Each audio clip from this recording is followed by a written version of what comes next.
So I'm looking through the patch notes of 2.01 the other day, just thinking, oh, there's some balance and stuff. Looks like some of the new recruits got a bit nerfed. Spider, sorry pal. Lyle, oh well, that's not so bad. Well, guess what? No, this isn't just a balance patch. Frank snuck a bunch of stuff in again. If you're keen to find out about all the details, stick around because we're getting into it right now.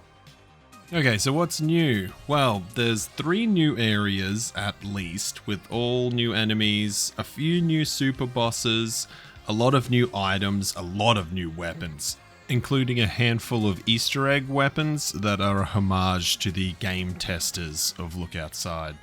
There's a new pseudo companion, kind of like Tickle, a guy that you do recruit, and he does have some impact on gameplay, but he isn't a full-fledged party member. He's pretty fun, but... There's also a new method to achieve the Flawed ritual ending nice and fast. It includes fighting Jasper instead of getting all of the offerings. This has huge implications on runs, especially speed runs. So yeah, it's pretty awesome. All right, let's dive into the detail and have a look at some of these new areas. First of all, the 4th floor that is accessible through the elevator game has now completely been replaced with the underground metro tunnels. Before this update, this was kind of just an empty room in the dark dimension area that I spoke about in the last update video, but now it's a cool big blood trail with some gross blood guys leading to the underground metro. The metro is no joke. There's 2 shades protecting this place, and they are incredibly dangerous. Inside the metro is some unique monsters, and it also houses the odd offering videotape like it did before, but in a much harder area to reach. The subway metro train is still active in this area, by the way, and it comes through every now and then, so be careful because it can demolish you and completely squish you if you're not paying attention. Although this does give you the vehicular manslaughter achievement if you've never been crushed by the bus smashing through the lobby, so maybe give that a go. There's a little jerk at the back of this area called the Sadipede, who you can recruit as sort of a pseudo companion like Tickle the Tick. You have to fight him and let him kill you. He says, "Let me kill you, I'm so sad." And once he does defeat you, you won't die. You just have to do some dialogue with him. And if you choose the right options, he will join you. Sadipede is a weird one. Every other turn, he'll either pop up, attack the enemy, sometimes use your items for you, like tonics, or he'll hug you and restore stamina. So he's a bit of a mixed bag. Sometimes he gets tired and deactivates. You can get rid of him from selecting him in your menu and just saying go away. This sad little guy is an interesting addition. He does add some value to a team, but his outcome is random and uncontrollable, kind of like a random outcome version of Colonel Squeakums. So he may help or hinder depending on the situation. Our next new area is the advanced version of the teeth apartment.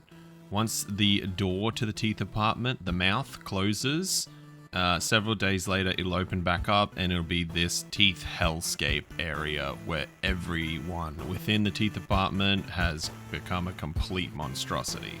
There was some speculation in the final vision update that there was a glitch keeping the teeth apartment closed, but it just seems that Frank wasn't finished polishing it yet. Now it's in the game and this place is tough. Each of Joel's family members have an advanced form of their teeth mutation in the apartment now, and they are no joke, especially his little sister Rosie. That fight is insanely difficult. The reward for coming down here though is new teeth-based weapons, guns, and items, so it's worth checking out. There's a lot of unique interactions if you have Joel in your party here, so consider bringing him along. The next area is Glitch World. So now the unlabeled game cartridge that you use in Spine's apartment to access what used to be one of the Dark Dimension areas has now been entirely replaced with Glitch World. Just like the 4th floor subway metro, the odd offering does still exist in Glitch World. You can find it at the very end, but the way to get to it has been greatly expanded upon. Glitch World itself is just crazy. Everything is glitched here. Glitched weapons, glitched enemies, glitched healing items, glitched status effects.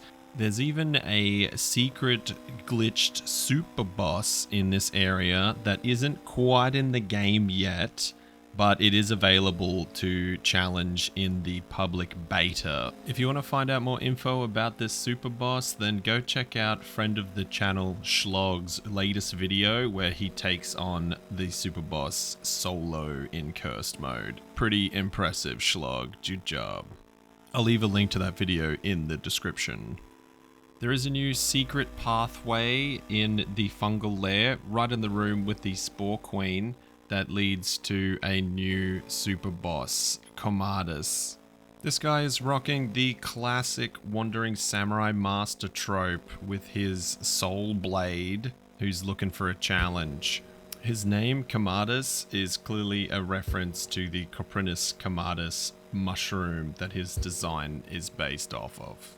If you decide to challenge Komadus, then you better be bringing your A game, because this guy will decapitate you pretty goddamn fast. If you do manage to defeat him, he'll hand over his unique weapon, the Whisper Blade, which does have a chance to freeze and deal corruption damage. It can break and change forms as well. There's some interesting new items in the game, but by far the most intriguing one is the all-seeing 8-ball.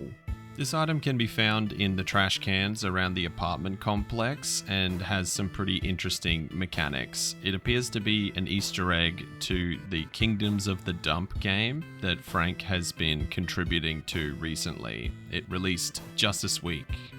The all-seeing 8-ball has to be used in the midst of a battle, and it will talk to you during your turn and grant you a wish. There's several wishes to choose from, including being immortal, being granted wealth, and being given a powerful weapon, but it seems that there's some cursed outcomes related to this item, so be a bit careful. For instance, it's confirmed that if you are granted wealth, you will receive $2,000, $1,200 on curse mode, but all items for sale by vendors will be marked up by 400% for the rest of the run. Also, to further the Easter egg angle, if you ask for a powerful weapon, you will be given the trash sword straight from Kingdoms of the Dump. I mentioned in the intro that there is a few secret game tester weapons that have been included in this. I should also specify that one of them is an item. These weapons and item were created by the game testers that assisted Frankie with the development of Look Outside. There is 5 in total. These are the Mossy Hammer, the Ocular Tether Blade, the Goblin Claws, the Spine Dagger / Ethereal Dagger, and the Indigo Mask. YouTuber Jaeehere was one of these testers, and he has put up a video explaining each one of the weapons and items and who created them and where to find them. So I'll link his video in the description as well. Go check it out. As I mentioned earlier, there is now a new method to receive the Flawed ritual ending. Prior to this, you could achieve this ending by giving at least one correct offering to the astronomers and wrecking the rest. Now, you can fight Jasper on the ground floor, where he's asking for offerings in his human form, and he'll reveal that he is already monsterized and just holding it together. If you manage to defeat Jasper, which is honestly no easy feat, then you receive the roof key and can simply go straight up onto the roof.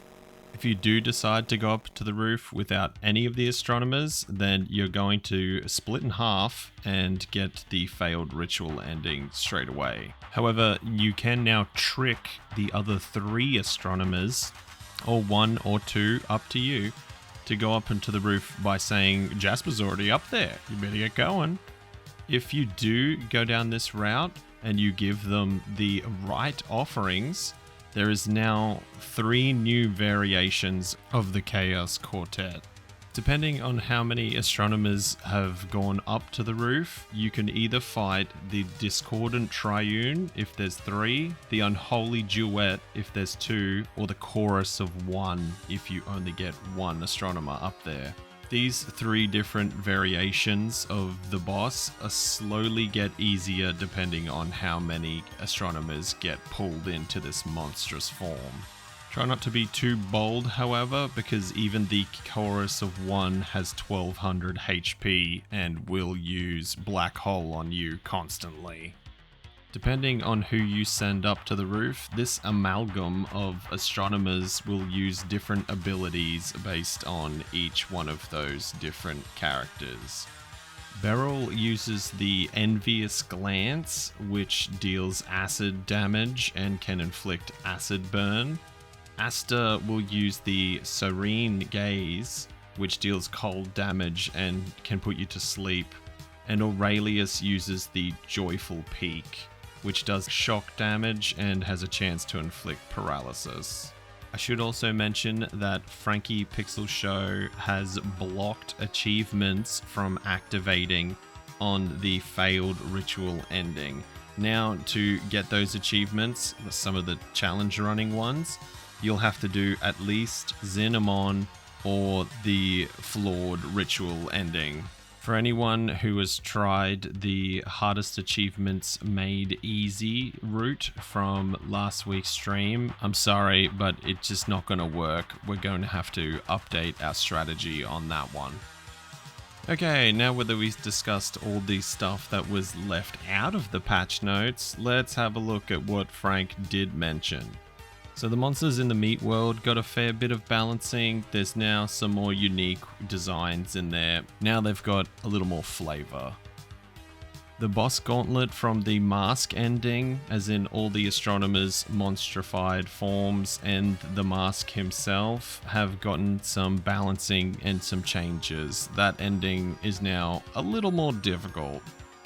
Lyle, Spider, and Asta's abilities all got rebalanced. This pretty much was a benefit for Asta, as I believe his stuff is slightly more effective now. However, Lyle's Big Chomp got nerfed pretty bad. The damage has dropped down quite a bit. The cost has doubled, but now it actually steals health instead of just dealing bulk damage, which is kind of good. Spider has had some controversial changes. His attacks were percentage based, it seemed like before, Black Hole and Pain and a few others, and they were considered to be extraordinarily good. Now they have damage caps placed on them, or the percentage has dropped down. Either way, his damage has dropped off pretty hard. It makes his recruitment and I guess the difficulty of pulling that off slightly less enticing. Although there is an argument to be made that creating a secret, hard to recruit character and making them by far the best character in the game makes all other characters irrelevant. So this is a method, I think, to get ahead of that so that every run doesn't end up being wait till you get Spider and then cruise through the game. So yeah, that's all the major stuff that was left out of the patch notes for patch 2.01. If you've noticed anything else, please drop it in the comments. Again, Frank didn't say anything about this stuff, so I'm just pulling this from the community's reporting and what people have found. Anyway, as always, thanks for dropping in. I'll catch you in the next one. Cheese man, cheese man. Who keeps saying cheese man? Cheese man, cheese man.